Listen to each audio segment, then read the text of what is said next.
Secara umum, korosi merupakan peristiwa rusaknya benda-benda logam yang disebabkan oleh pengaruh lingkungan yang korosif. Korosi juga dapat diartikan sebagai serangan yang merusak logam karena logam bereaksi secara kimia atau elektrokimia dengan lingkungan. Dalam bahasa sehari-hari, korosi disebut perkaratan. Secara elektrokimia, proses perkaratan besi adalah peristiwa teroksidasinya logam besi oleh oksigen yang berasal dari udara. Berikut ini adalah contoh-contoh gambar korosi.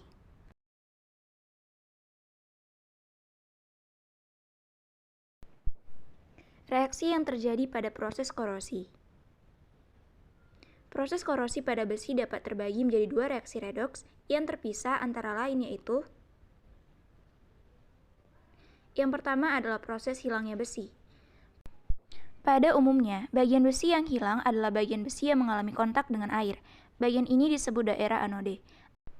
Adapun reaksi yang terjadi adalah sebagai berikut.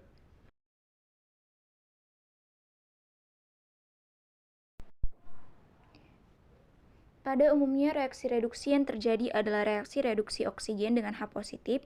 Medium terjadinya korosi cenderung bersifat asam dan reaksi reduksi dalam suasana asam cenderung lebih spontan. Ion H positif berasal dari asam H2CO3 yang terbentuk dari reaksi pelarut karbon dioksida dalam uap air di udara. Jadi, keseluruhan reaksi hilangnya besi tanpa reaksi pembentukan karat yaitu seperti di bawah ini.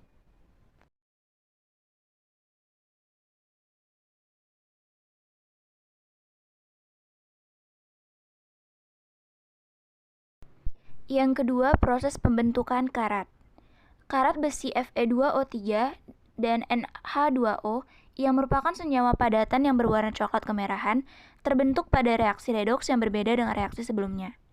Ion-ion yang terbentuk pada Fe2 positif yang terbentuk pada daerah anode terdispersi dalam air dan bereaksi dengan O2 membentuk Fe3 positif dalam karat.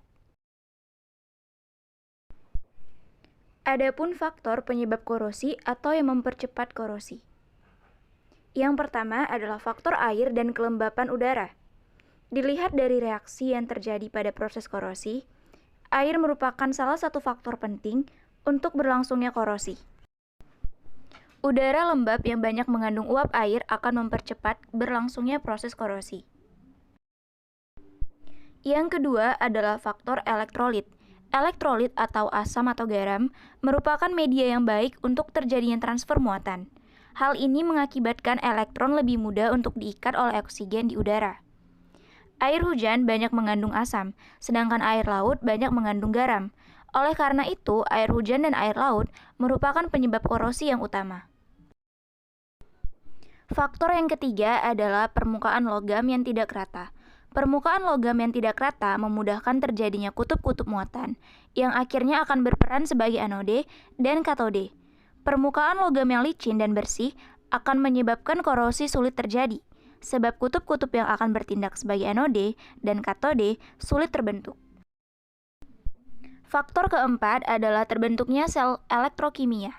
Jika dua logam yang berbeda potensial bersinggungan pada lingkungan berair atau lembab, dapat terbentuk sel elektrokimia secara langsung.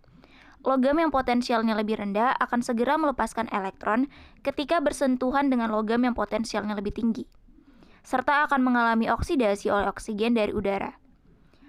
Hal tersebut mengakibatkan korosi lebih cepat terjadi pada logam yang potensialnya rendah, sedangkan logam yang potensialnya tinggi justru lebih awet.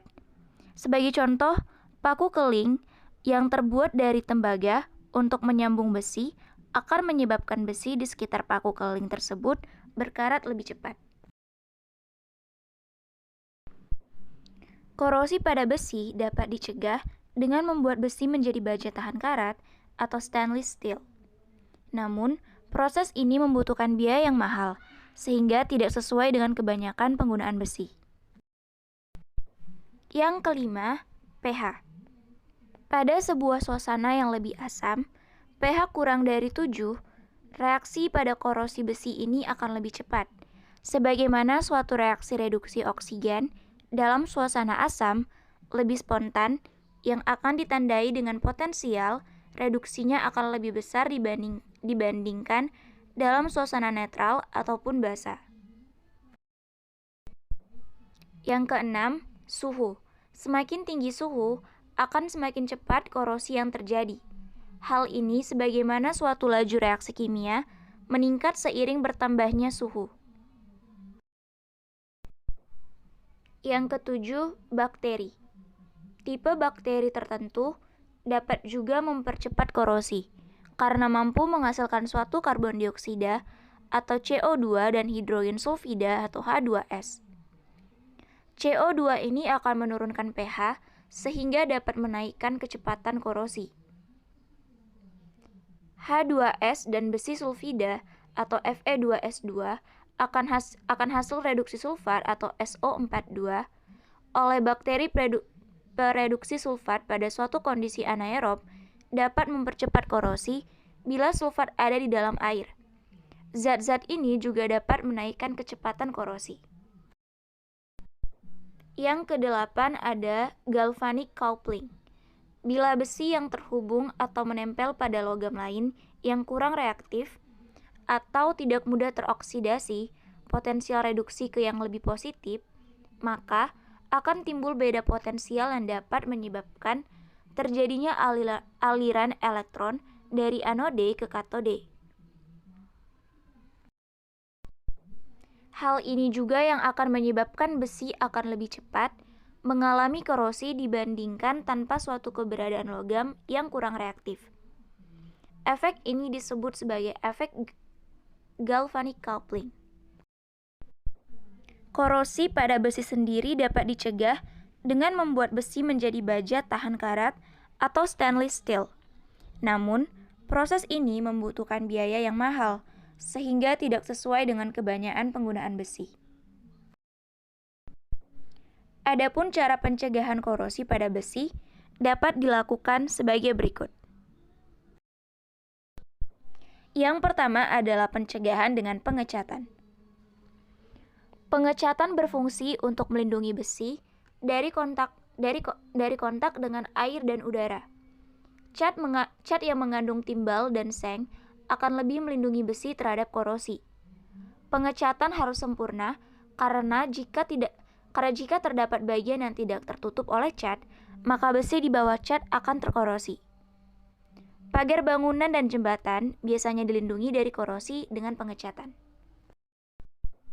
Selanjutnya dapat dilakukan dengan dibalut plastik. Plastik mencegah terjadinya kontak besi dengan air dan udara. Peralatan rumah tangga biasanya dibalut plastik untuk menghindari korosi. Selanjutnya, pelapisan dengan krom atau chromium plating.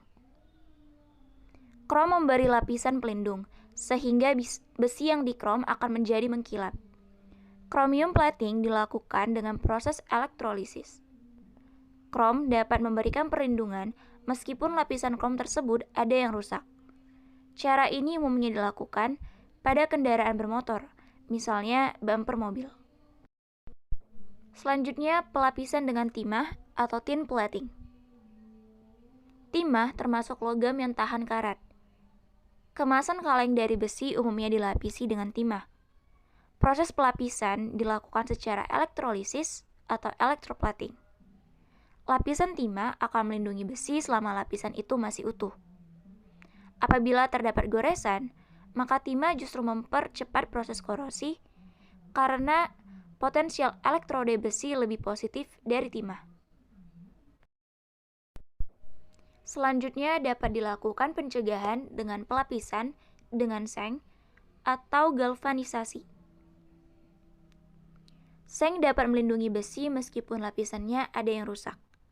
Hal ini karena potensial elektrode besi lebih negatif daripada seng.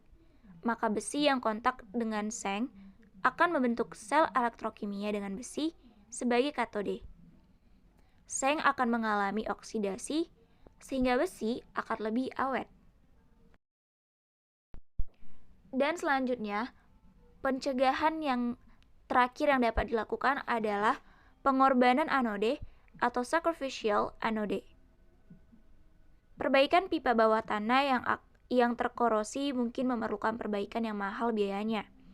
Hal ini dapat diatasi dengan teknik sacrificial anode yaitu dengan cara menanamkan logam magnesium kepada logam magnesium, kemudian dihubungkan ke pipa besi melalui sebuah kawat. Logam magnesium itu akan berkarat, sedangkan besi tidak berkarat karena magnesium merupakan logam yang aktif.